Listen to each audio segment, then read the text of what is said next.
اعوذ باللہ من الشیطان الرجیم، بسم اللہ الرحمن الرحیم۔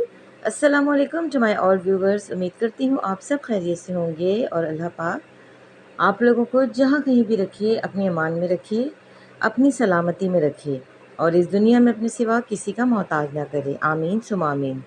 وطن کی محبت آج کا جو ہمارا عنوان ہے کہ ہم اپنے وطن سے کس طریقے سے محبت کرتے ہیں اور کیا اس کے تقاضے ہیں۔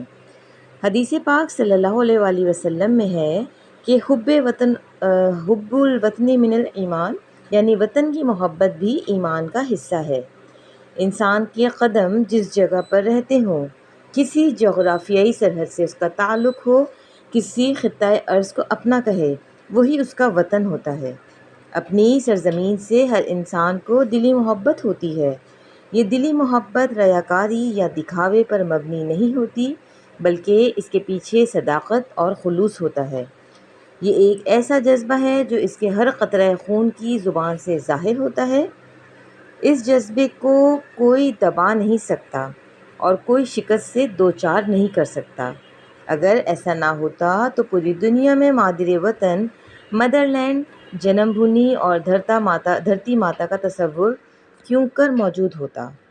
ماں ایک ایسی ہستی ہے جو بچے کو جنم دیتی ہے، اسے کھلاتی ہے، پلاتی ہے، اس کی پرورش کرتی ہے، اسے تعلیم دیتی ہے، اس کی حفاظت کرتی ہے، اور جب سرزمین پر انسان جنم لیتا ہے وہ سرزمین بھی اپنی گود اس انسان کے لیے وا کر دیتی ہے۔ یعنی جو ہے وہ زمین کو اور اس وطن کو جو ہے وہ ایک ماں کی محبت اور اس کی ہستی سے کمپیئر کیا گیا ہے کہ جس طریقے سے ایک ماں اپنے بچے کو گود میں سما لیتی ہے، اپنے آغوش میں چھپا لیتی ہے، اسی طریقے سے ایک سرزمین جہاں پر انسان پیدا ہوتا ہے وہ سرزمین اس کو اپنے اندر سما لیتی ہے۔ اسی طرح سرزمین کی ہوائیں، فضائیں، دریا اور درخت، غرض ہر نعمت انسان کو جسمانی اور روحانی غذا فراہم کرتے ہیں۔ اس کا مطلب یہ ہوا کہ انسان کے لیے وطن بھی ماؤں جیسا ہوتا ہے۔ حب وطن کا جذبہ صرف انسانوں تک محدود نہیں ہوتا۔ آپ یہ جان کر حیران ہوں گے یہ جذبہ ہر ذی روح اور جاندار کے خون میں شامل ہوتا ہے، اور یہ بات اس کی فطرت میں موجود ہوتی ہے کہ جہاں رہے اس کی ایک ایک شے کی محبت میں گرفتار رہے۔ آپ چڑیوں کی زندگی کا مشاہدہ کریں تو پہلے تو انہیں اس بات کی فکر لاحق ہوتی ہے کہ کسی جگہ اپنا آشیانہ تیار کر لیں۔ وہ آشیانہ ان کے لیے ایک زمین کا ٹکڑا ہے اور وہی ان کا وطن ہے۔ پہلے تو وہ تنکا تنکا جمع کرتی ہیں اور پھر انہیں بڑی فنکاری اور مہارت سے گھونسلہ بنتی جاتی ہیں۔ انہیں علم ہوتا ہے کہ یہی 4 تنکوں کا گھر ان کے لیے آرام اور سکون اور تحفظ کا باعث بنتی ہے۔ طوطوں کو دیکھیں کس طرح درختوں میں گھر بنا لیتے ہیں۔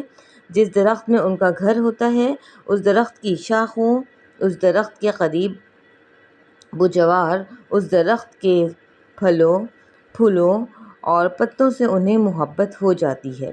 سردی، گرمی، بارشوں اور آندھیوں سے محفوظ رہنے کے لیے وہ درخت ان کے لیے قلعے ثابت ہوتے ہیں۔ مچھلی دریا میں رہتی ہے، وہ اپنی مرضی سے تیرتی ہے، کھیلتی ہے، لیکن جو ہی اسے اس کے ماحول یعنی اس کے وطن پانی سے الگ کر کر خشکی پر لایا جائے تو اس کی فطرت جبلت جو کہ پانی سے وابستہ ہے خشکی کو قبول نہیں کرتی اور وہ اپنے وطن کے لیے تڑپنا شروع ہو جاتی ہے۔ شیر، چیتے اور ہاتھی کا وطن جنگل ہے۔ انہیں اگر جنگلوں سے لا کر لوہے کے جنگلوں میں قید کر دیا جائے ان کے دلوں سے جنگل کی محبت محو نہیں ہو سکتی۔ ان کا دل ہر لمحہ جنگل سے آزادی اور ماحول کو ترسے گا۔ اسی طریقے سے اگر ہم جو ہے وطن کے اونٹ میں اس کے دل میں اپنے وطن یعنی صحرا کی محبت رچی بسی ہوتی ہے، اگر اونٹ کو دنیا کی کسی مقام پر لے جایا جائے تو اسے اتنا سکون اور آسائش جتنی صحرا میں ملتی ہے کسی اور جگہ نہیں مل سکتی۔ بعض اوقات اپنے وطن میں رہنے کے لیے حالات سازگار نہیں رہتے، اسے نقل مکانی کرنا پڑتی ہے۔ یہ ابتدائی سے ہی ہوتا آتا ہے کہ انسان قحط، بیماری، وبا اور رزق کی طرح اپنی سرزمین، اپنا ملک اور اپنا وطن چھوڑنے پر مجبور ہو جاتا ہے۔ بعض اوقات جنگلوں کی وجہ سے بھی انسان وطن کو خیر آباد کہتا ہے۔